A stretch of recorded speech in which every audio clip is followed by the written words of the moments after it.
Hello, everybody, and welcome to the stream scene, our final episode before the holiday break. I hope you guys are having a fantastic week as we have a fantastic show for you guys about marketing tips for content creators. I'm joined by my lovely co-host, the Hunter Wild, who is, it took a little vacation and now he's back. What's up, Hunter? Yeah, I have been getting sleep. Oh my goodness, am I happy and pleased about this? Jealous. And I know, trust me. My past me and probably future me is jealous of right now me for the sleep. I'm almost as excited about that as I am for today's show. And I was talking about this on my own stream a little bit earlier. If you have any plans whatsoever for a professionally oriented stream at any point in time, this and even actually far beyond that, if you plan on doing a thing for a job, this is right here is probably going to be an incredibly valuable, potentially invaluable topic. So I highly recommend taking some notes. Yeah, exactly. taking some notes, especially as with how markets and industries run now, the millennial orientation to diversification, and please do not shut off my PC. We were talking about this beforehand. The cat really loves doing it. She was so close. She was so close. And so spreading yourself out, being able to market yourself in any form or fashion. I'm trying to make this as vague as possible because it is so universally applicable. But I'm going to let our guests do the talking because they actually know their stuff. We have TaylorIsHere and Danotage, two incredibly talented and remarkably beautiful people joining us today. If y'all wouldn't mind introducing yourselves and telling us who you are, what you do. And I don't pick a name to start. People have to fight over who. We love this awkward hesitation at the start of intros. Me, go first. I started my professional career on Broadway in the show called Jersey Boys for about 7 years. Awesome. Built some products on my side and taught myself marketing in trying to promote events. Got tired of that and wanted to get closer to my family and moved over to the world of Silicon Valley. Ended up working at some startups, including Google and some other companies. And you can stalk my LinkedIn for that. And my specialization is in marketing and messaging and figuring out how to get people to do the things you want them to do. Sounds like a superpower. Yes, it does. But it's a learnable skill, I guess. Mm-hmm. Yep. There's some really good books on it, and I have some recommendations I can go into later. But yeah, it's like 1 or 2 or 3 books are my Bibles for this stuff. Awesome. All right. It seems like being in marketing puts you in a lot of different jobs throughout your career, for sure. Hello, my name's Danotage. Danotage doesn't matter. But I'm a streamer here on Twitch. I play lots of video games, but almost every time we're playing video games, we're talking about what I specialize in, which is communication. I can't even say it because I'm so good at communication. Still working on communicating. Still working on it. But I every time we talk about communication, and usually I see that as one of the biggest weak points in marketing. So I like talking about marketing in general, and that's just what we do. I've written books and stuff, and mostly about video games, but we like to focus on how to communicate the right and proper ways to talk about video games that way. So that hopefully comes off when we talk about marketing today. Oh, and by the way, my stream is literally marketing for creators. That's all we talk about. Oh, there you go. We're super excited to have you guys both on the show to teach Hunter and I how to market ourselves, because I don't know, like, we probably have our own tactics, but I don't know what those tactics are. I don't think I know what they are, right? Like, I don't know what I do that's like, this is marketing. I'm marketing right now. I'm actively marketing. Like, I have no idea. So I guess, like, if we start with the basics, like, what does marketing as a content creator look like? Because I'm sure it's a multifaceted skill. I think the best way to think about it is a funnel. of going, you have this wide part at the top, you have Right this in the middle funnel. part in the middle, and you have this little thing at the bottom. But it's the best way to understand what It marketing is. is, right? Of going, you're trying to get as many people to discover you and know who you are as possible. Then a lesser amount of people are going to engage with you, follow you on Twitter, follow you on Twitch, whatever. And then a smaller piece is going to convert by you having them do what you want to do from that main point, whether that's go to a different social network, whether that's buy a thing. But the idea here is the top of the funnel is wide. The middle of the funnel is less wide because people are going to drop off. They're going to discover you and go, it's not for me. Or the people who do decide it's for you are going to engage with you. And then from that engagement, there are people who don't want to follow you on social networks, don't want to do what you want them to do. And then those who do want to convert, and that's why it's smaller. So you're going to have a percentage of different people come through that funnel, but a percentage of that discovery is going to come down there. And actually, if you look in YouTube analytics, there is a literal funnel that shows you how they come in through your channel and how they engage with your content. Interesting. So is there a platform that's better for being like the wider part of the funnel, or does it just depend on like, I guess, where you get success from? Talking about like YouTube versus Twitch versus Mixer and stuff like that? Yeah, or versus like Twitter, Instagram, like any social media platform, I guess. Like as a content creator, that's where you anchor yourself to, right? Like different platforms. So are there platforms that are better for crossover, for getting them to go to other platforms? That's a ratio, right? I have a higher answer for that. You should be on the social network where your audience is. Well, that's yeah. I think, and right before that, you talk about the ratio, which is the widest funnel for like if you want to talk about gaming specifically, the widest funnel or just content creation in general is probably on YouTube, but you have also so many more content creators doing God knows what. And you also have to bow down to a weird algorithm that makes it so that they very much, you don't know if your video is ever going to be shown to anybody. So you move over to something that is more customizable, and you have more people, the viewer minutes, and so it doesn't matter about the amount of people at that point. It's about how much they're being used. Move over to something like Twitch, which has a whole different spectrum of how many people are watching, how many people are engaging, how many people are clicking on things, how many people are actually spending money there.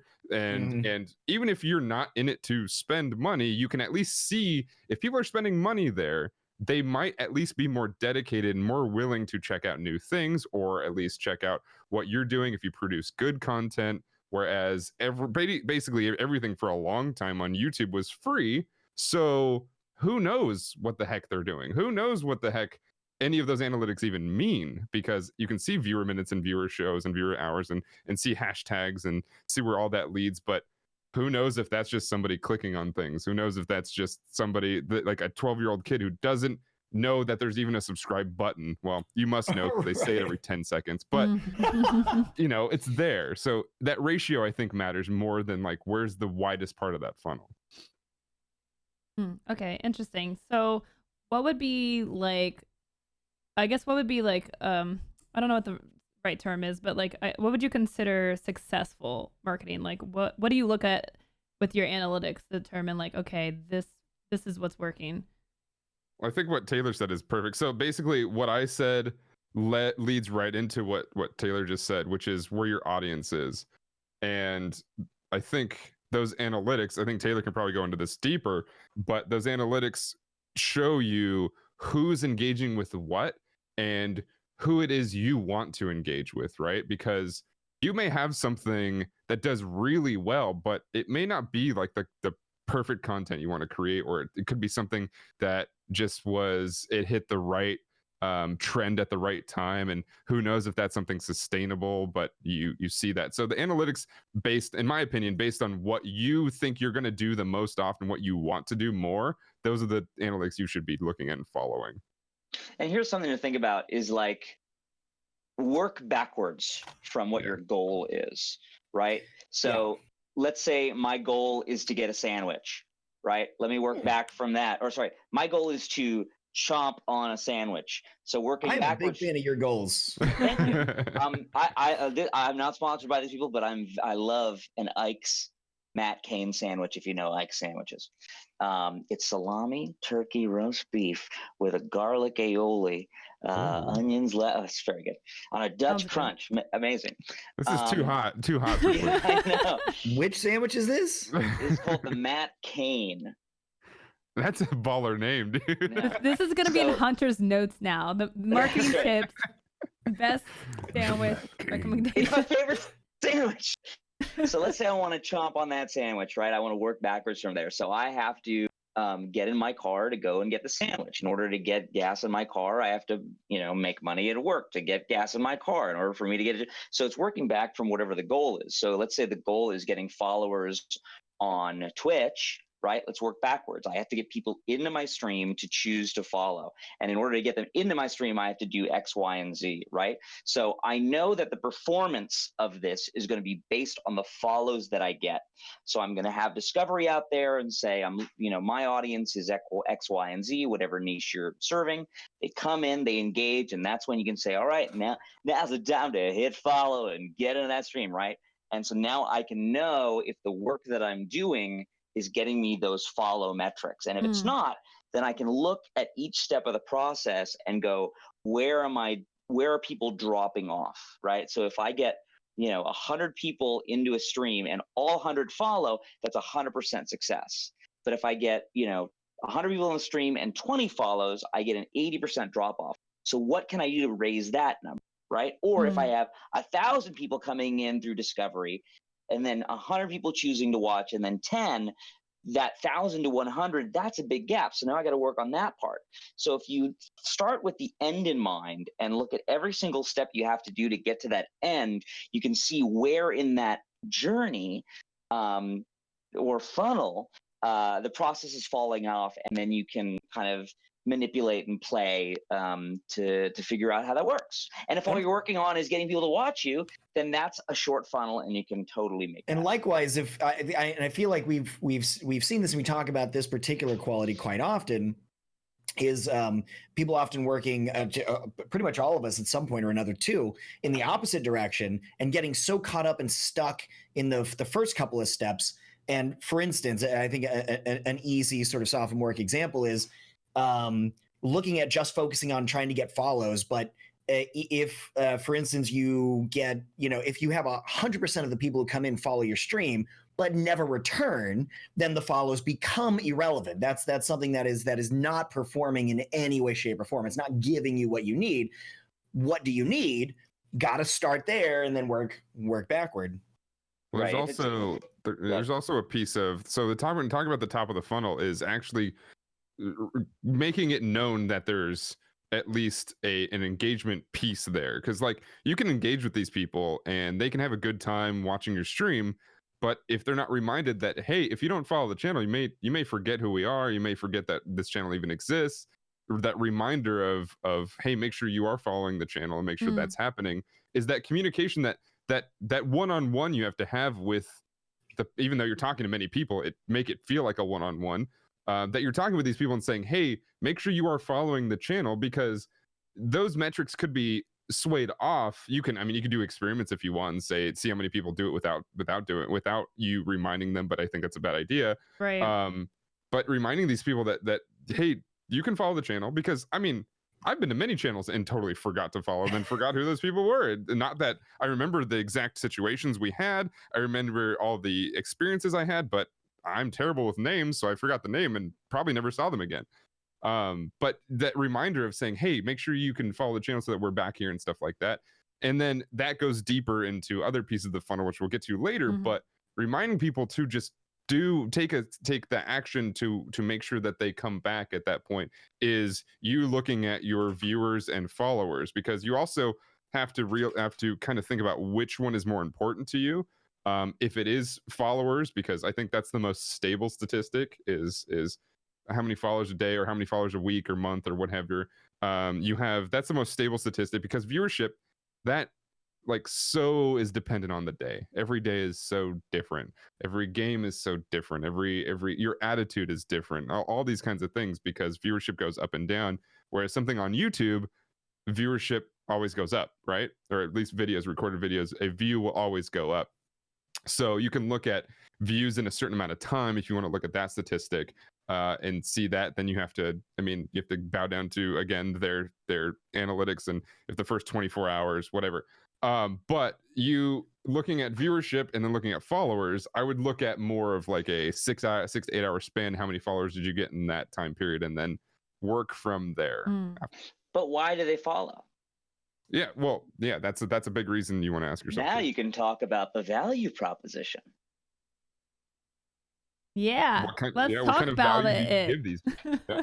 Give it to me. But before we do that, I do want to make like a note about this whole like reminding people to follow thing, because I think it's really interesting. Something that I've noticed, it's such a prevalent thing on YouTube.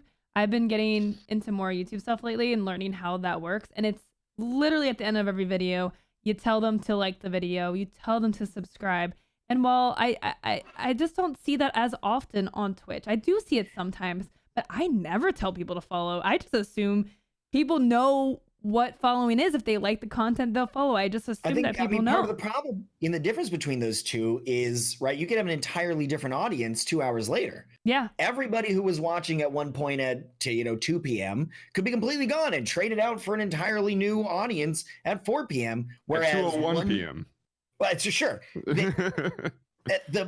On a single video, if you're reminding somebody halfway through or at the beginning or whatever, you know, if somebody's stuck through until whenever it is that's happening, you do it once and it's, you know, relatively equally effective. But if you do it even 10 times throughout a stream, depending on how long the stream is and how long that audience turnover is, dramatic difference. In talking about the YouTube thing, by the way, one of the best tips I have ever heard, and this is from Tim Schmoyer, is that if you want your video recommended in discovery, do not do a closing screen like, share, and subscribe. And don't do it at the front. Because every time you do those words, it signals somebody to stop watching. And YouTube promotes videos that have a higher or flat level of engagement, where it's not like a big drop down. So if you can keep your analytics line straight across, then people are engaged for longer. As soon as you said, thanks for watching the video, don't forget to like, share, and subscribe. As soon as you say, thanks for videos, they've closed the window, right? So that's why you see a lot of people who say, and before I get into the topic, don't forget to hit that subscribe button. Now let's talk about it, right? So it's buried earlier so that you get that longer watch time. Because YouTube, you know, they were trying to figure out for a long time, what if we give creators equipment? Then the videos are going to be better, and then they'll watch longer. And the videos got better, but there wasn't more watching. And then they decide, and there's a whole story about that. But at the end of the day, what the algorithm looks for is that your overall session time on YouTube is the longest it can be. And so for your videos to be discovered and show that people are going to spend more time on YouTube, you want your video to be watched all the way through with no skips and no leaving at the end. That's why you want your graph flat.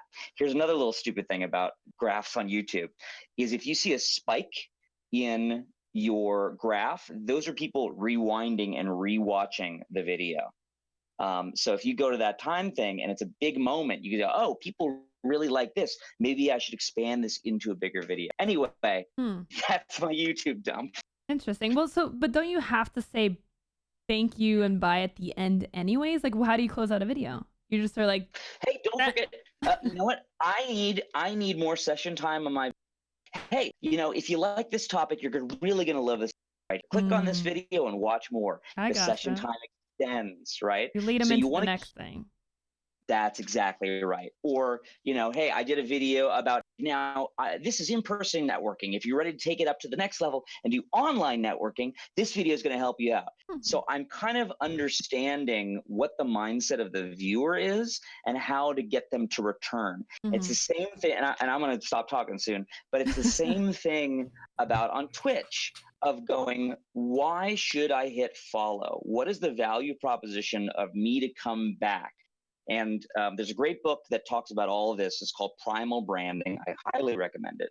But you can have an elevator pitch that every time you say follow or subscribe, you say, don't forget to follow because you're going to want to be back here next time when I talk about more tips to help you grow your audience. That's the proposition for people to get to follow and now go, yes, I want to follow, as opposed to a charity follow. You know what I mean? It's avoiding finality, because I think as soon as you plant the seed of finality, then it's somebody intrinsically, because the nature of communication and assumptions about, like just progress through time, that's the end. You've defined an end, a cutoff, and we work with that. We hear that, and it then gets built into that moment, and unsurprisingly, I guess people actually cut off there. Right. Because what do those charity follows and those I want to support this broadcaster, where do those come from? Those come from the people that are already watching you and have been watching you probably for a while. So that's not ever going to help your growth. It may help your retention, but it's only going to be a percentage of that, and it's only going to be a long period of time. So it's going to have to be something to draw people in, because, well, let me ask this question. What is the most common and number one opportunity for growth when streaming on Twitch? At what point in your stream? 20 minutes. After a raid or somebody posting you. Because you have a large explosion of potential new followers, right? So that becomes you telling a story that is funny, you telling a engaging piece of whatever just happened, retelling some of the funny parts that, or whatever your content is. My content is goofy and dumb, but whatever just happened and what they may have just missed and what may happen in maybe 10 to 20 minutes, like giving them something like that. And then going back to what Taylor was talking about with the video stuff, and a little bit after the beginning, is after you feel like you've done what you could to maybe hook a few people, you say, oh, don't forget that you can follow the channel if we're here, and stuff like that. Whereas I do see a lot of people trying that, but I think they jump into that follow piece a little bit too fast. Like, oh, hey, welcome in everybody. Thank you guys so much. Loco, thank you so much for hosting me. That's awesome. Make sure you follow before you go. It's like, well, that probably who cares? I'm selfish. Yeah, exactly. So a viewer's like retention rate, a new viewer is like what, like 10, 20 seconds to like kind of hook them in. Like, how do you, like, what are some tips to do that? Like, I know you kind of started on that, but like, I feel like as a streamer on Twitch, it is very difficult to get people to stick around after a raid or a host. And a lot of that has to do with that person just probably watched that other streamer for 3 hours and now they're going to get up and go stretch or something. But what tips do you guys have to market yourself? Like, some people do raid videos, some people do like a quick little elevator pitch, some people just try to engage the audience directly.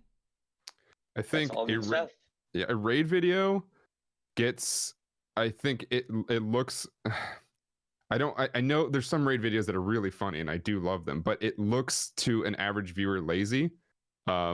I think there's some really good ones, and unless it's really, really funny, I don't think it's going to hook too many people. So a raid video, I probably wouldn't think about, for me, for a very long time. Yeah, please. I would counter that in that my whole family was in television. So my whole problem with videos is people make them too long and they want to put everything in there, right? Is if you're going to do a raid video, you have 10 to 20 seconds to hook somebody. So you have to distill everything that you're about in 10 to 20 seconds. If you can do that in a 10 to 20 second video, then your video is going to be good. Yeah, if all it is like, oh, here I'm shooting people or I'm doing this, it's like, I don't care. I want to know what's in it for me. It's like, you're doing a commercial for sandwiches. How do I get interested in a sandwich? Back on sandwiches again? You need a sandwich, Taylor. I'm so hungry now. God, I love sandwiches. It's like, how do you get me to get that water in my mouth sandwich, right, in 20 seconds? And so that's where a video, I think, can do the work. Anyway, back to you. I'm just saying that's great, because the perfect analytic for, or what the most average best analytic for Instagram is 11-second videos. If you can do a really good 11-second video, that is the number one place to hit it. YouTube, it's 10 minutes for like Mhm. whatever they want to do there. But 11-second video, if you have a good 11-second clip that you can play when somebody raids, I think you have a really good chance of retaining a lot of those people. I have some input on this one in particular. Can I talk about the parties that you and I used to do before you get into that Yes. part? Because I think that hits on a lot of these things. So both Hunter and I, and where I got the idea from was actually Tiger Rider. We used to, like, when we get raided, we do this big like celebration and party and have all these colors and get your brain shooting off a bunch of things, which is almost like guilting you because you don't want to leave the place into being able to stay there and follow the channel. I don't do it anymore because of what Taylor just said. I think it was too long. It was too distracting. Yeah. Anybody that was there before probably left because they're like, I came here and I was having fun. I've seen this raid video like 4 times now. Exactly. I'm kind of done with it. If you're having a big day, the more raids you get and the higher your view count goes, the more people who raid in. And if you're doing the exact same thing every time you're getting raided, the people who have been there, they're like, this is like the 8th time I've seen a 3-minute dance party. Yeah. So before I get into the next part, what were you going to say, Hunter? What I was going to say is directly related to this. As something that I adopt. I haven't followed through with changing it as much. But I think that we have the tools to make exactly this kind of a thing. What I'm about to say, this is the preface, so much better than we used to be able to do. You have the ability to create a diverse range of raid videos that aren't always the same thing, with clips and highlights of your channel that can be of various lengths. So I have currently in rotation 6 different raid videos of different lengths that have a variety of content that all show what my stream does. So if I'm having, again, one of these big days and many people are raiding in, people who are sticking around will see a different raid video. We'll see something unique roughly each time somebody comes in, each time a new raid comes in. And because of, potentially people clipping the stream or you creating highlights of your own stream, you can keep changing this out every month, every 2 months, every day if you're really driven for it, and really create a great amount of diversity that presumably showcases the value of your stream, the entertainment, hilarity, quality, whatever it happens to be. You can really custom tailor that to whatever you want and have it be something relatively unique and relatively fresh every time people see it. Yeah. So what I think is, sorry, what? Simultaneously 4 people trying to talk. I just like, this has me thinking, because like I've never done a raid video and I can definitely see how it has its cons, like where it's repetitive, it's too long, it's not a great experience for your regulars. So would you recommend like a 10 to 30 second like elevator pitch video with multiple versions and multiple clips, or is there something that's just significantly better overall as a strategy? I think it depends on what you're going after, I recommend feeding your soul. Whatever feeds your soul. I know that I love creating videos and doing video work. So if I have to create 5 like videos that are sandwiched with my value proposition, sandwiches, yeah, baby. If I have to do that, that's something I want to do, and then I could set it up in some tool and have it randomly go through. And then the second piece that I think I'm going to jump on Dan about is having your elevator pitch of saying, this is what I do, this is why I'm here, and then here's the context of where we are. But as long as you know how to describe yourself in your stream, that's a really hard thing to do. I think so. And so that's why, where if you don't know how to describe that, then a raid video might be able to describe that feeling in a better way that you can put into words. Mm-hmm. With like clips of your actual content, like hype moments and stuff. Right. And if you do have something you've written, say, hey, my name is Taylor. I run marketing for creators. So happy to hear you. I'm here to grow your audience and make a living doing what you love. That's my elevator pitch, right? I've discovered that. But if you kind of don't know what that is, or you can't get perspective on that feeling, someone has to create that feeling for you, or you have to derive that out of something. And so it's that kind of piece of like, I am here. I was brought here by a stranger. It's like you're introducing somebody. Hey, this is my friend Loco. She runs StreamerSquare. She's great, and she has pink headphones. Like that's my pitch of saying, here I've brought these people to you. Whereas instead, I'm rating you, and you go, hey, my name is Loco. I run StreamerSquare, and I've got pink headphones. Like that's if you're introduced to somebody, and that's kind of the analogy here. Because when you meet somebody and they go, hey, here's my friend Jerry. Cool. Who's Jerry? Who's Jerry? You're going to just take Darren Jerry's phone number. He's great. Yeah, that's it. Okay. You know what I mean? That's what a raid is without any context. Can Loco's new raid response just be, hey, I'm Loco, I run StreamerSquare, and I have pink headphones? Yeah, we're just going to take this clip. So what about the approach of just trying to continue what you're already doing as much as possible? Like, do you find that's appealing, and then kind of do your elevator pitch alongside that?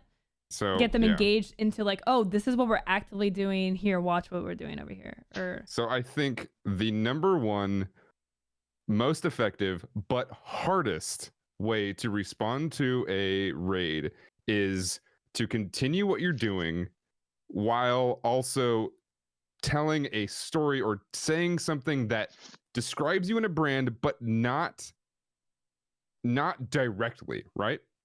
So and I learned this from coming up in the comedy world and just knowing stand-up and where all these people come from, and I listen to a billion different podcasts. And the biggest way to how I show like I show my friends all these podcasts, the biggest way I show what's going on is showing them something of how they're describing themselves without describing themselves. So they'll tell a story, or think about it. How often do you know the person that's rating you? It's probably like 95% of the time, right? You probably know the channel that's rating you. I like to tell a story on how my content connects with their content, or basically how my experiences with the person rating and how much fun we've had, or something I remember. Trying to find that like overlap, I guess, with your audience and their audience. Yeah, that overlap while telling a story in your best way, while being the best you possibly can. It's the hardest way to do it, but I like to throw in as many jokes as possible and making people laugh while connecting my channel to theirs, while bridging that gap. John Sandman's the like one of the funniest people that comes in and like he hosts me every now and then, and I know his audience so well. I know what's going to make them laugh and how I can connect what I'm doing to what he was just doing. So and you also can like steer your personality and energy towards like mimic kind of what that streamer that's rating you does. Yes, while also continuing to do the thing you were already doing before the raid happened. Yeah. I feel like I kind of do that. Like when someone raids me, like if someone's like more chill, like then that's kind of like how I approach them. Like, hey, like what's up, guys? Welcome. Or if they're like kind of crazy, like McLaffy Taffy's community, I'm like, what's up? What are you guys doing? Like what happened over there? Kind of like all like, I don't know, just they're a bunch of if crazy. Simcopter raids me, I'm very chill, very relaxed. I'm very like, hey, come on in, guys. Yeah. Hey guys, I'm your new space dad. Right. At the end of the day, you're not going to retain 100% of the time in. Right. Your objective is to retain a small subset of that. And if whatever you do, like in all of this, in all of marketing, you shouldn't think about 100% completion or 100% success. You should be thinking about constantly doing chip damage. That's a gaming reference. To bring them in to more dots. Stream. Exactly. Just 1 by 1 and 2 by 2, 3 by 3. And because you don't want to lose the people that are already there. Right. But I'll also say that every message that you put out is not going to be for everybody. Right. And the message that you put out should be for the right people. I had somebody chat say, well, you're saying, oh, my viewers are going to get bored with this. And it's like, yeah, but the message isn't for them. If they like you and they leave you because of that one video, then maybe they're not there for your content, or maybe the content is just not right for them. Right. Yeah. It's a balance that we're all trying to figure out of this big blob of numbers. How do I slice off the largest slice of this blob? Yep. Yeah. You can't use every part of the bull when it comes to retaining viewers. That's for sure. But you can use as much as possible. And yeah, I think that so how I look at marketing for myself is basically what I think the through line of what Taylor's been talking about this whole time, which is your own flavor. If there's people that are in there chatting and following, but it's like the way that they're talking is maybe in future content is probably not what I'm going to be like, because maybe I'm just in a different mood that day, or that may not be who I want to market to. It may not be where I want to continue that. But as long as the people that are in there that I know like what I normally do, or if I can tell that that person is going to like what I normally do, I could continue doing it that way. Play to your own flavor. That makes a lot of sense. I do this physical movement to like, it's like now I'm done talking. It's so weird. I'm just like, huh? That's what I have to say. That's it. I have spoken. That's all I got to say about that. Okay, so we talked about the funnel, and okay, so we got totally sidetracked. We touched on the funnel. We did. But yeah. But I know, Taylor, you mentioned some proposition. That sounds vague and weird. The value proposition, which we kind of discussed, is what's your elevator pitch? What is the value you're giving people? Because people are selfish. What do I get out of it? And so if you can think about your value, right, is you can think about what is your value, like, once again, a value proposition for me is a tasty sandwich, right? I want a tasty sandwich. I don't want bad sandwiches. Listen, this is called a callback, okay? So making us all hungry. Call back to my stomach, reminding myself that I need a sandwich. That's right. So if you can just get yourself into your viewers or potential audience's heads of what do they want, and this comes down to the idea of, like, you don't want to try and make something for everyone. You want to make something that's specific. If you are somebody who streams underwater basket weaving, that is specific. If you stream, I play games, it's like, who cares? There's a million people who play games. The game or the content is the lens for which your personality will shine through. And so figuring out what your angle is on something, like I always use this. Dr. Disrespect, he is a controversial figure. I get that. I understand that. But the big thing about him is he took BR streaming and put a second thing on top of it, which is 80s action hero, right? X plus Y equals Z. And that was so more specific than a generality. Yeah. For me, Ninja is seen as the guy who plays Fortnite and hung out with Drake, right? But what's specific about that for somebody who doesn't know who he is, right? You say, oh, this guy's a streamer. Okay. He plays Fortnite. Okay, I mean, what else can I say about him, right? Maybe he's really good at Fortnite. It's about finding what is your specific thing, your specific spark that then you can pitch to make your value proposition. And that takes sometimes years. I mean, you say you were going through stand-up comedy. Stand-up comics take 10 years figuring out what their voice is. Oh, yeah. And not only that, but it also can change drastically, especially with how volatile Twitch is and the streaming spaces. Well, Dr. Disrespect developed that character about 5 years before he put it on Twitch. Like, that character's been around forever. Way back when he was at Sledgehammer and working on Call of Duty and all that stuff. Like, he was doing YouTube content way back then. He's been developing that character and finding that voice forever. It's not like he just got onto Twitch and just started doing it. But yeah, that's a big piece. Marketing is, I mean, that's branding at this point, but branding is marketing. Yeah. Well, yeah. Yes. Yeah. So there was something that lodged, and I was like waiting for this opportunity that because of the connection to research that I think, speaks to people quite a bit. So this is outside of streaming itself. And this is a personal experience that in my art career, there was a massive change that happened when I recognized one particular quality that was born out. Like I was reading something or other that was born out of this research that was done. I don't remember the specifics because this was like maybe 9 years ago at this point. There was a lot of research on what qualities people liked in artwork, and they refined it, and they ended up with this list. And it sort of started as a kind of an internal joke that they drove with it. They ended up creating a series of paintings that all had what people seemed to generally agree upon in this research out of these questionnaires for what they loved in paintings, and nobody gave a damn. Looking at the paintings themselves, nobody was like, oh my, this is magnificent. It has every perfect element in perfect balance, the exact right colors and the exact right proportions and the exact right composition.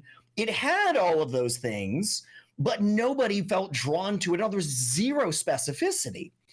The specificity on top of the abstract thing is exactly where you find your audience. You don't want to shoot for everybody. That's the top of the funnel. That's the starting point. The ending point is the specificity that you have for your content and how you bring that to people who will find their way to the bottom of that funnel. Yeah, it's like very, shooting a very shotgun at a thousand, a marker that's 1,000 yards away.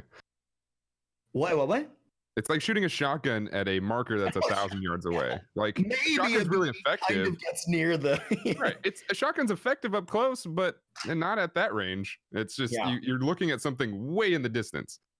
Okay, so you have the funnel. You have you're casting a wide net, but you also need to hone in on your target audience. Is basically what you're saying. Yeah. Like that's like, so the funnel's at top, which is basically figuring out what you're doing and stuff. And then, that's as you go a little bit further down, you have more of a target. You're figuring out that target as you're rolling down. Spoiler alert, at the bottom of the funnel is getting them to buy your products or spend their money. Like, right. But you're still trying to figure out who's your specific audience, right? As it's rolling down, as you're just figuring out who you are at the top. You know what I mean? Yeah. And when I see people like really, really succeed on Twitch and on Twitter and stuff, it's the people that finally find their niche and really kind of just drive that in. And that's when you see people skyrocket, like in terms of growth. And that is the exact same thing in the art world too. If you're just vague, drawn from all these other things, and just this general, it's bland.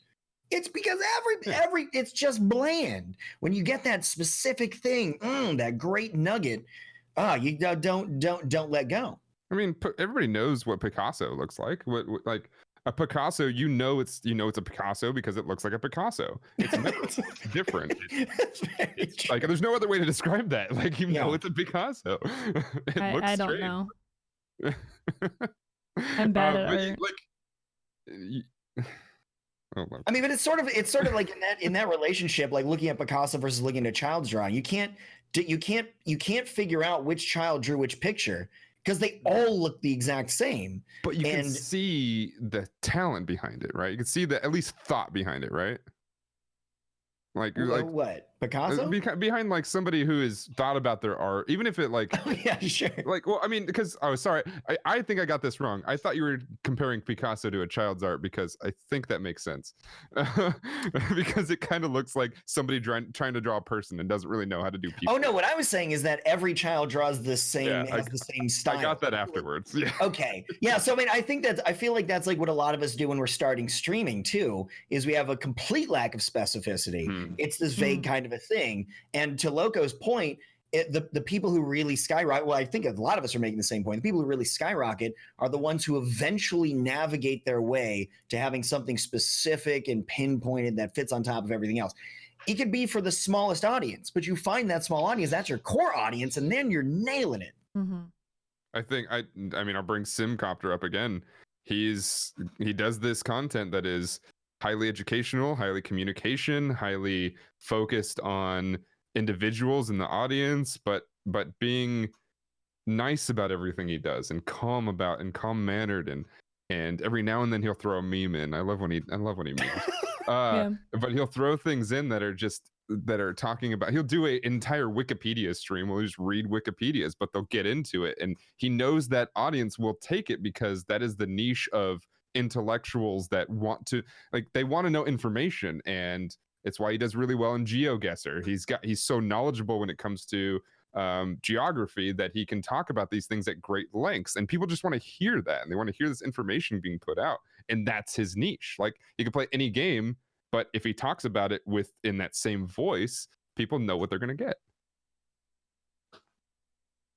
Okay, so I feel like this all obviously kind of just wraps together where you have your marketing, and within that you have, your branding, you determine your target audience, and those like really honestly go together. And like I think was mentioned earlier, like this is something that's constantly evolving, and you may not know off the bat when you start streaming or start being a content creator what you want to do, what you want to focus on, or who your target audience is, right? So like what are some tips to navigating that, like figuring that out? Your brand?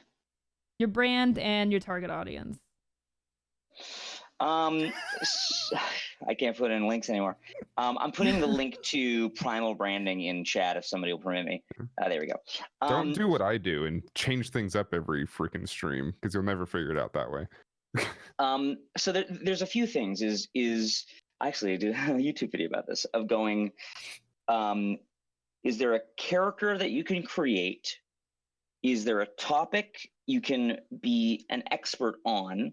Or can you distill your personality down to 3 words? Character, there's a guy that I like watching called Federal Ghosts. And he cosplays he just has an avatar on screen, but it's an 1850s ghost. And he plays video games, and he talks from the perspective of an 1850s ghost, which I think is hilarious. There's the topic mastery. So that's like something I'm doing, which is like marketing for creators or high level game playing. And then the personality streamers of going, who is this person? Why are they interesting? Why are they funny, etc. And if you don't know what that is, a great exercise you can do is go out to like Discord or Facebook Messenger or whatever messaging service you have, and ask 10 to 15 friends without thinking much, what are 3 words you would use to describe me? And at some point, words may start to overlap, and you say, oh, okay, I'm very clever in the way that I talk. Maybe I lean into that.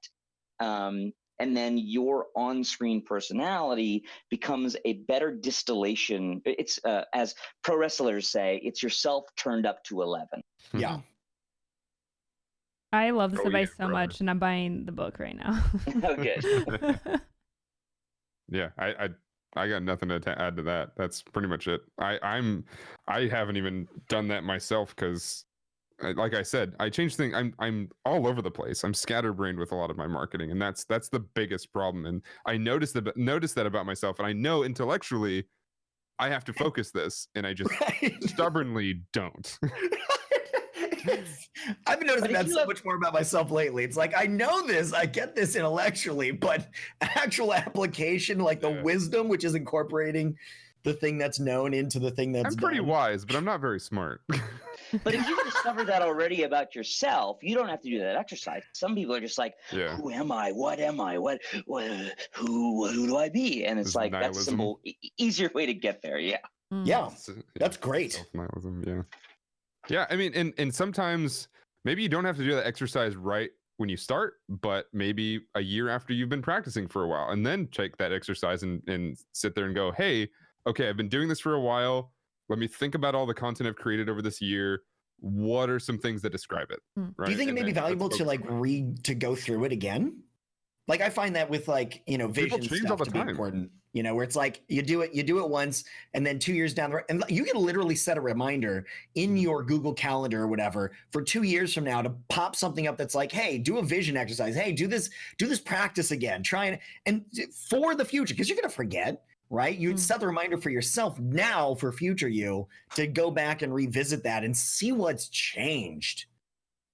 Or do some market research and do a survey of your. Do a survey what?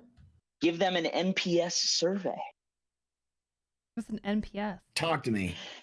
NPS surveys, very popular in the marketing world. Have you ever seen a survey that says, hey, on a scale of 0 to 10, how likely would you be to refer this to a friend? That is an NPS survey. And you can get what is called a sentiment score. And you will see who are your promoters, which is 9 to 10, who are your neutrals, which is 7 to 8, and who are your detractors, which is 0 to 6. And you can see how people feel about you. And you take the score at this point, and then a year later, you take the score again, and you see if there are more people willing to promote you than not. And that might tell you you're going in the right direction or not. Interesting. So Okay. it sounds extremely vague, but you have to think about the things that happen between those timelines. Yeah. That's why it's important to focus the content. Back to what I was just saying is like, if you don't focus the content, you're never going to figure that out. You have no idea what happened. And it's like, who knows? You may have a totally different audience from one survey to another. Like, so what does that mean? That means absolutely nothing, really. So think about what's going on between those surveys. Yeah. Okay, so I do want to kind of change the subject a little bit, or the focus towards PR and marketing yourself, not to viewers, but to companies, Yes. brands, sponsorships, colleagues, developers, etc. Where do we start with this? Where do you guys want to take this? Respect. RESPECT. I mean, like people look at everything you do on the online because it's easy to access, right? I think when it comes to PR and what I do over at GCX now is we reach out. I personally reach out to people with the utmost respect. Like, no matter what's happening, I respect what you do. I respect it enough to be able to at least research and watch some of your whatever it is that you're putting out, so I know who I'm talking to, and I don't just send out a blank email that says, "Hey, name with brackets here," and not actually replace the name. We're reaching out to see if you want to talk about GCX, what formerly known as GuardianCon, but if they go to my Twitter account and they're like, well, this person is pretty negative towards most of the people. It doesn't sound like if I work with this person that I can guarantee they're gonna actually talk well about my brand or what it is that I'm doing. So, okay, so what I was gonna say at the beginning, I totally forgot, which was as a content creator, it's so different from like a company when it comes to marketing. You're always marketing. Like, you're always marketing yourself. Like, no matter what, you're always finding your brand and you're always doing something that affects your brand. So if you're mean to your viewers, or you're mean to, let's say, mean to a friend on the internet, and nobody knows that you guys are friends or what's going on, Yeah. who's to say you're not going to be mean to the person that wants to pay you a bunch of money to promote their product?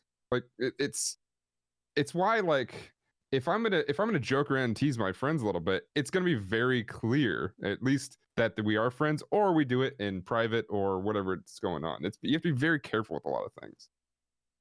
That's the beginning. That's where to start. So start with respecting others and showing that you care about what's going on within your professional space. Yeah. I think you have to lead with the person you are pitching to.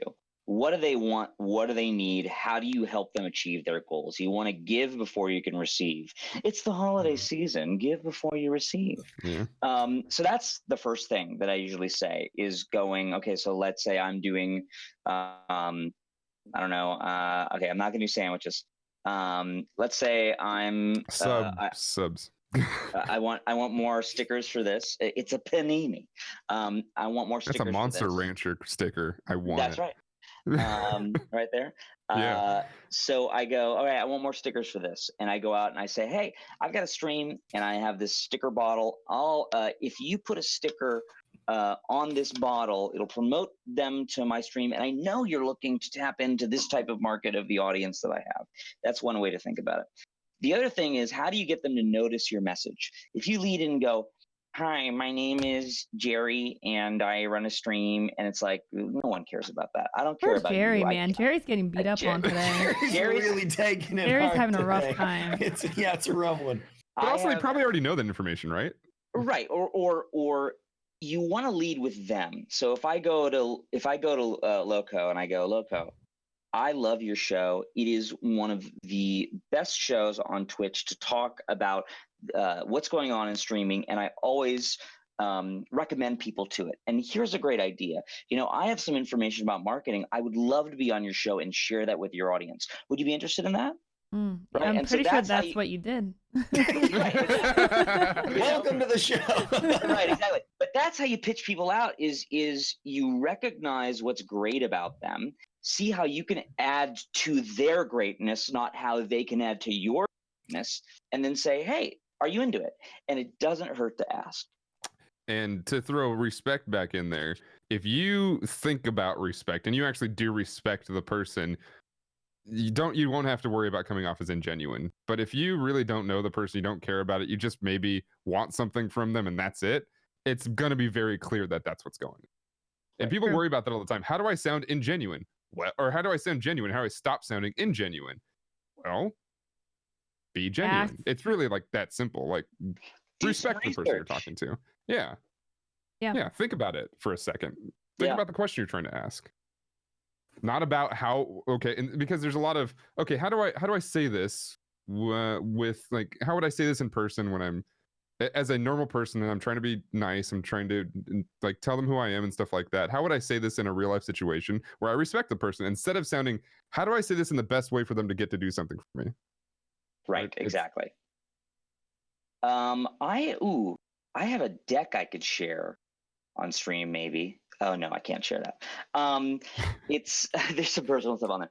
But one of the things that I do is if I'm trying to present to a company, I want to put into my messaging what they're going to get out of it, and not like you'll feel good, but I have this many viewers and I have this many people who would be willing to purchase this. So therefore you will see this return on your investment.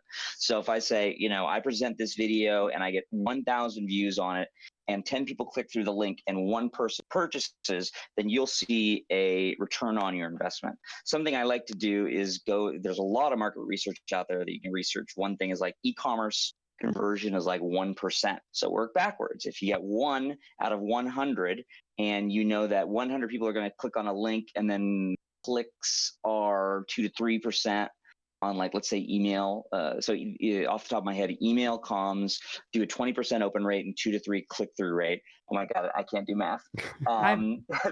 But you understand how now we're redoing the funnel of going, I can get you this amount of money based on if this happens and this happens and this happens based on my content, my audience. And you present that into a doc, then they can imagine it in their mind. You have to remember, as creators, we're very imaginative, we're very creative. A lot of people in the world are not that way. Trust me, I've talked with casting directors. It's shots fired. Exactly. You have to create. You have to do the work for them, and the more work you can do for them to show them that they're going to have a positive outcome from a relationship with you and put it in tangible terms, then they're going to want to make the conversion. Yeah, that makes sense. We spend in like a 16-week course on public speaking, we spend an entire week, which is 2 to 3 classes, which is a lot to spend on one subject, about self-disclosure. And that comes with why is that funny? I'm not exposing myself. But we talk about self-disclosure in the sense that like being able to help somebody get to know you a little bit better without having to be forced to ask questions about yourself is an easier way to bridge that gap of awkwardness.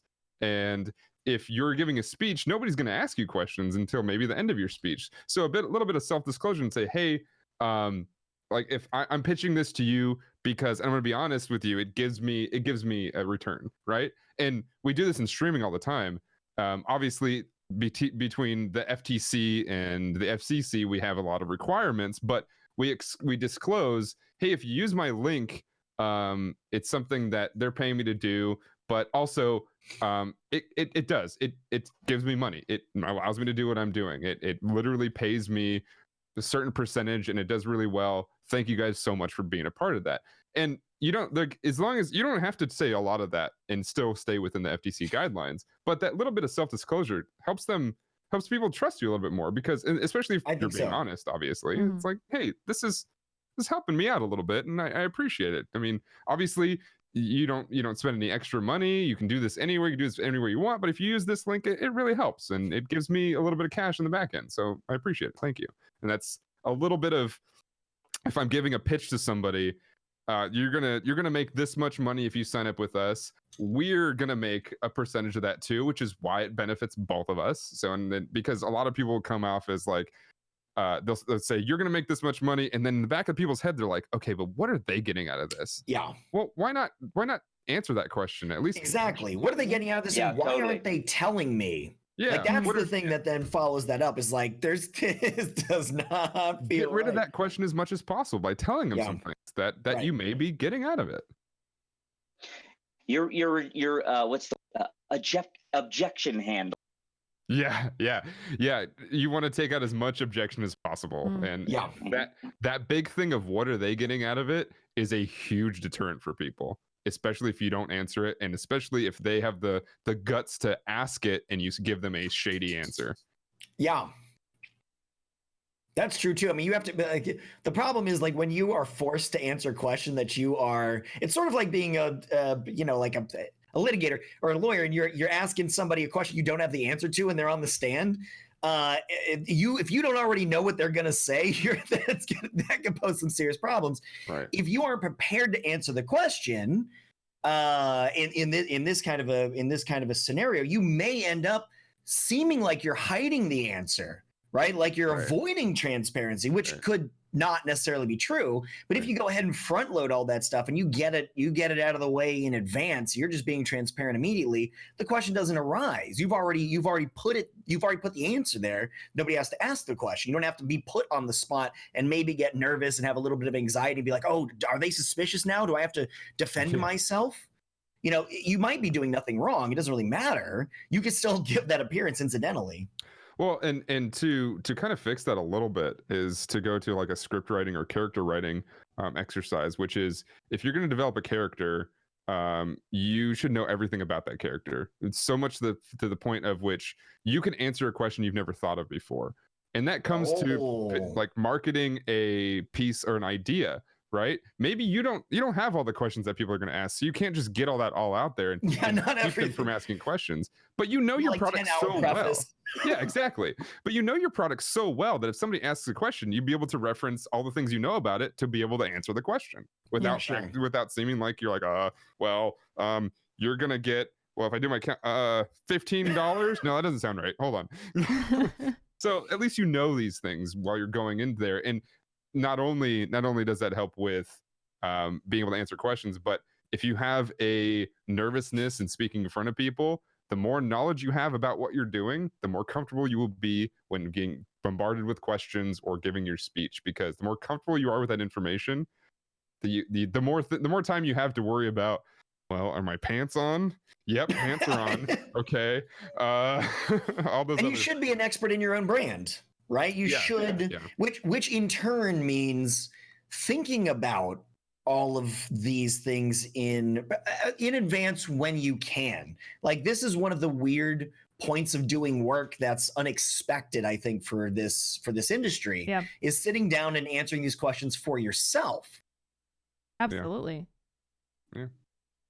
So while we're still on the topic of PR, I want to talk a little bit about PR mistakes, I guess, like in terms of so poor Dan. Hurts my brain to think about.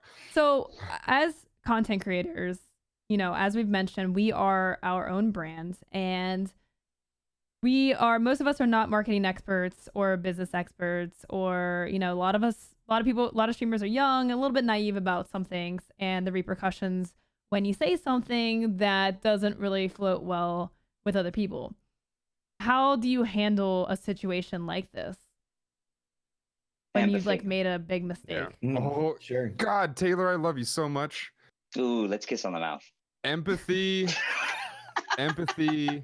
It feels like you've been reading my tweets or something. That's right, baby. The biggest mistake in public relations in this day and age, and probably forever, is lack of empathy. So much so. It's the biggest thing. If you ask a question and you do not practice the empathy of the people you're asking questions to, you will miss the mark. Like almost guaranteed. You'll miss the mark. You'll come off as badly tone deaf. Like something will go wrong. Thinking about, and that goes back to respect, but empathy is the key word there. Thinking about the people you're talking to is the most important thing in any type of public relations setting. I don't care how experienced you are. I don't care how long you've been doing this for. If you practice empathy, you will come off so awesomely, like in everything you're doing. I think one of the biggest things to think about is what does the other person want? And if you can decide on what that is, you can get around there.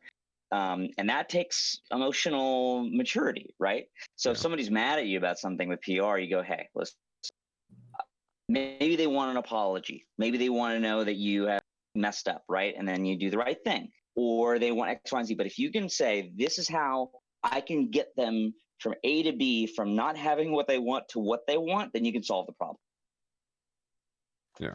Hmm. There's a comment in chat that says use common sense. Common sense comes off as insulting to a lot of people because empathy is, in practicing empathy, like as much as I think to myself, oh man, like can you be that self-centered and that naive to just make a comment like that? And it's like, yeah, you can. Yeah. Like, things like that happen. That's not common sense. That is a practice. And Taylor said, it's maturity, and not everybody has that maturity yet. Maybe everybody has different walks of life. Everybody comes from a different place. Common sense changes so dramatically, and because of the internet, there is no such thing as common sense anymore because the sense is so broad. Common sense comes from little pockets of where you grew up in. You have common sense within that pocket, and that pocket goes, and that culture changes. Culture changes so dramatically throughout things, and now that everything is combined together, all these, it's the Big Bang essentially of all these cultures crashing together on the internet, that there's no such thing as common sense anymore.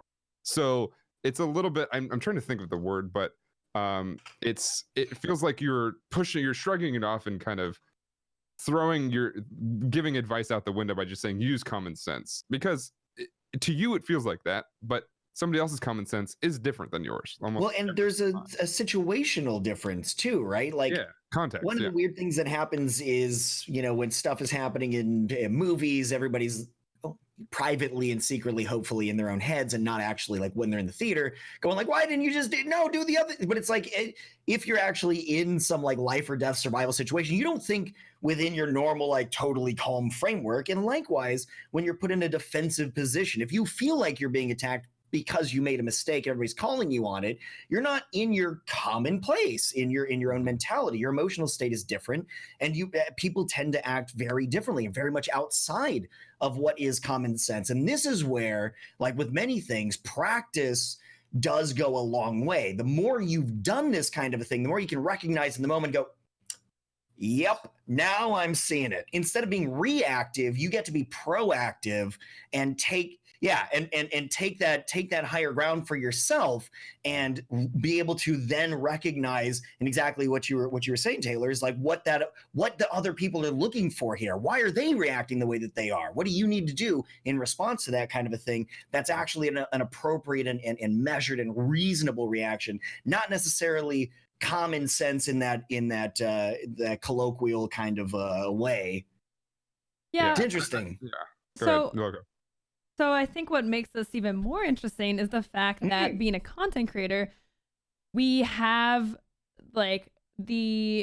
saying things that don't go well, and marketing yourself often both are accentuated and clashing, because as a content creator, you're trying to be loud and get people to respond and get impressions and engagement, right? We attention is the economy and whatever internet currency you're trying to acquire. So I think that this whole situation even becomes more interesting as a content creator, because there is this overlap where just talking more and being louder gets attention. Some people intentionally say bad things to get attention, but then sometimes you just say something for attention that is taken the wrong way. Yeah. Data Dave is my favorite example of quality over quantity. He doesn't tweet that often. Like, he tweets every now and then. He doesn't tweet that often. But when he tweets, it's good. It's like, it is thoughtful. It is empathetic. It is quality. Now he's been putting out videos that are well thought out and stuff like that. It's really, really good at what he does. He's a Twitch ambassador. I mean, he does all, like, there's a reason that Twitch picks him to do things, because more often than not, what I think a lot of content creators don't understand, based on that we are supposed to be loud, is less is better. Gassy Mexican's also a big example of this. Is he doesn't talk about things unless he really cares about them and has maybe thought about that thing for a little bit. and has put out like real quality content of something that's going on, and it comes off as professional. It makes you look smarter when, if people do see your tweets, they may not run across something that sounds totally dumb. Like, the less tweets you have, the less of a chance there is that something came off wrong, right?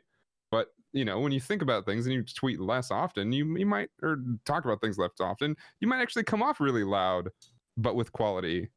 It's like a curious kind of I don't know, like a example to.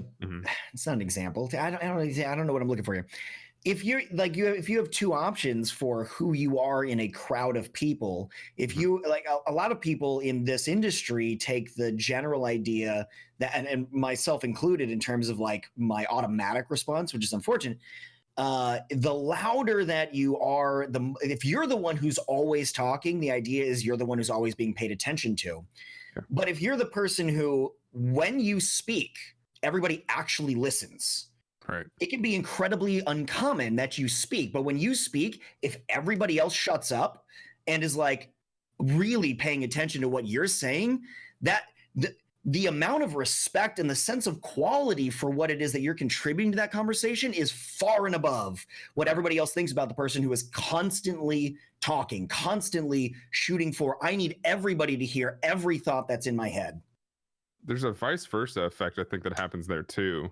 Whereas, and I pick on Ninja a lot, and I feel bad about it, but he gives me the most examples. Is because he's under the biggest lens. Well, he's also very, very visible. That's true. Well, that's the thing. He's visible, and he's not careful. Which, like, that's the nicest way I can say it. It's not careful. So everything. So it's like that. Going back to that same analogy Hunter just put out. There's a room of a massive amount of people, and you got this giant crowd around somebody.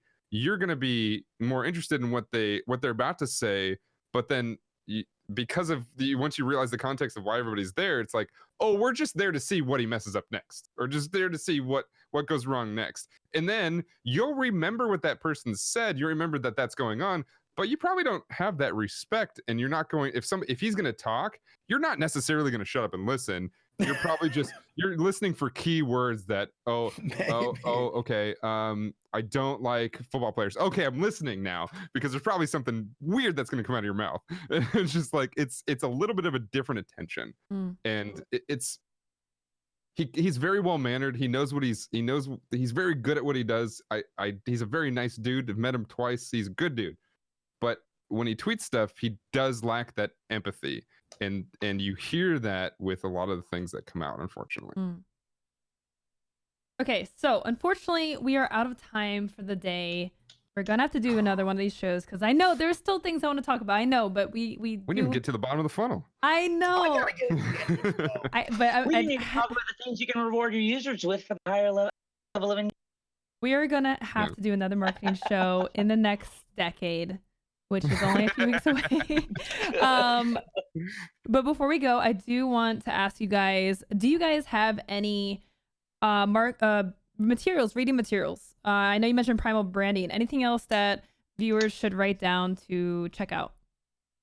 There's one book that I really like. So, like, copywriting is also really important. One thing is this book that I really like. Some of the technology is a little old, like 2008 technology of like certain headline stuff, but the core concepts in it are really good. I'll put it in permit link. I'm gonna get to you first. There you go. There we go. This is writing copy that sells, and it really gets you into this idea of how do you figure out what the person wants? How do you write the messaging for them? How do you remove their pain points, and how do you remove their misgivings to get them to the point of going, yes, I'm going to take an action. So if you're writing a landing page, you're writing an email, copy in your Twitch stream, it really puts you into the head of the person you're talking to, the customer, and writing it in a way that makes sense for them. I posted a link called Born Digital. It's probably my favorite introduction into what it means to be a millennial. And I know we've been made fun of a million times, but it is by far right now it's the most important generation of how the internet works and shaping the way the internet works and stuff like that. Born Digital will give a little bit of insight into sort of how the current generation with money, with influence, with all the power essentially right now are thinking, and how the world is affecting them, and how the internet explosion is what we were talking about with cultures clashing together, how that's such a more complicated thing, that by saying I hate Twitter because it's so toxic it feels defeatist in a lot of ways, because my next book is called Defeatist. I've been thinking about it a lot. But there's a lot of defeatist attitude, and I don't want to look at Twitter because there's so much toxicity, versus trying to understand how these people are thinking and practicing that empathy. I think Born Digital is it's a very important book, and I would pick it up if you guys have the chance to read a little bit. There was only one copy left on Amazon for hardcover. Your boy got it. No, I've never seen a hardcover. Nice, very nice. No, actually, I like paperback anyways, so it's fine. It just gave me buying options. I like audiobooks, please. Yes. I've been doing a lot of art and audiobooks lately. It's been good. I feel like with these kind of books though, I need to like write stuff. Like I need to like go back and actually look at it and write it down. That's how I remember things. So my next book's gonna have a margin with lines for in it. Notes? Yeah. Oh, yes. That's awesome. Yeah, it's definitely something that, like, there's a lot of really good books out there, and unfortunately a lot of those aren't audio, so a lot of people aren't reading them. But I think that I'm gonna do the old man thing of read a book once in a while. It really is important. There's a lot of good stuff out there that will make everybody at least think differently, and that's all I ask. I don't need you to be smarter. I don't need you to dumb it down. I don't need any of that. I would just want you to think a little bit about other people and think of maybe a little bit differently about how other people handle themselves. Yeah. Okay. Well, Dan, Taylor, thank you guys so much for your time. Let's do some shout outs. Dan, where are you and who are you? Who are you and where can we find you? Dan, who are you? My name's Dan, or Danotage, Danotage. I'm that on everything. My main gig is Twitch. Stream late night. It started about 4-5 p.m. PST. We stream all kinds of things. Lately, it's a ton of Stardew Valley and Warframe, Nice. which is I'm so mad that Warframe made an update and updated something. I'm so mad because there's just too much content to play, and it's got me super hooked. It's got its hooks in me super hard. But yeah, that and a lot of Stardew Valley. I play a lot of indie games and stuff like that. I also am a writer. You can pick up my new book. Well, it's not new anymore, but Twitch, creating, growing, and monetizing your live stream on Amazon. I've got 2 of them. They're good. Good. Hunter and Loco are both in it. They're quoted from interviews true. We've had in there. We talk a little bit about StreamerSquare, and we may have new stuff coming soon. Yes. So check us out there. But yeah, Danotage and everything. Come hang out with me and ask me any questions you got. And you also do a show here on this channel. It is currently on hiatus because I'm working on a format change, because it's called my stream. It's called Dan's Stream of Thought every Tuesday at 3 p.m. Pacific, 6 p.m. Eastern. But I figured I don't invite questions too often because I just talk for an hour and a half, and it's very true to the name. It's very much my stream of thought. Yeah. So yeah. So in January at some point, probably near the middle of January, it will be coming back. So mark that in your calendars. Awesome. Hunter? Oh wait, nope, we didn't do Taylor. No, ain't my turn yet. Oh, me. My name is. Oh, you're cutting out. My name is Taylor. My name is TaylorIsHere, or my name is Taylor. My channel is TaylorIsHere. I'm on Twitter at TaylorIsHere. If my channel, I talk about marketing for creators. You want to talk about marketing and how to grow whatever you're trying to grow. That is what my channel is about. And in the new year, I will be the Twitch esports community manager. So come and check me out there. Congratulations! Woo! Nice. That's a good one. So I'll be around and whatever. I'm so annoyed I can't buy that book hardcover anymore because there's no more. You guys bought out all the books. I have a softback cover. It's still good. They don't have that for yours, actually. Dang it. Anyways, Hunter, who are you? Where are you at? What are you doing? What are you up to? I'm Hunter right here on Mondays for the show that we do. When are we coming back, Loco? Before we Next year. That's so foreboding. Yeah, that's true. Well, yeah. Oh, So point. I'm usually here right next to the Incredible Loco every Monday, except for for our holiday break. I hope y'all have a fantastic holiday. If I don't see you between here and there, you can find me on twitch.tv/thehunterwild for a conversation and community centric stream that tends to focus on indie titles, because I think that's where the best meat is. They take a lot of risks, and I love seeing the good stuff that comes out of those risks. But it's also pretty full service in the games. A lot of stuff, including Jedi, the Star Wars Jedi Fallen Order stuff that I'm doing right now. Off stream, Path of Exile, because give it to me. You can find me on Twitter at the Hunter Wild TV, and all across the internet, somewhere either as the Hunter Wild or the Hunter Wild TV. Loco, what about you? Yes, I am okay. Okay, I just bought all those books. Okay, books purchased. I'm gonna learn. I love learning. Anyways, I am Loco. You can find me at twitch.tv/LOWCO. I am doing Stardew and Warframe. Like right now, it's a pretty chill month for games. Copycat. Yes. Yeah, I'm copying Dan. I'm not innovative they're enough. just two good games. I get it. And I It's think a big thing right now. I actually think I'm going to try the Nintendo Switch Ring Fit, because there's just nothing to play, and I bought it. It's just sitting there, and I just want to see what it's like. So that's gonna be very interesting. But yeah, I stream full time over on my Twitch channel. You can also find me on Twitter. I'm Loco2525, and you can find me here doing the stream scene. And I also co-own StreamerSquare with Hunter. So if you guys enjoy this content, we do weekly shows here on the Twitch channel. So hit that follow button. And we also put our videos all up on YouTube and your favorite audio podcasting platform. So just search Stream Scene, not StreamerSquare, but search Stream Scene on whatever platform you use. And that is for this particular show. Yes, yeah. So check us out if you guys enjoy this content and you want to learn more. And we are definitely going to have you guys back for more, because I still have questions, and I know you guys still have things to talk about. So we'll definitely do another show in the new year. But thank you guys so much for tuning in. We appreciate you guys being here. Again, check out our wonderful guests, and we will see you in the next decade with more Stream Scene. Have a good holiday break, guys.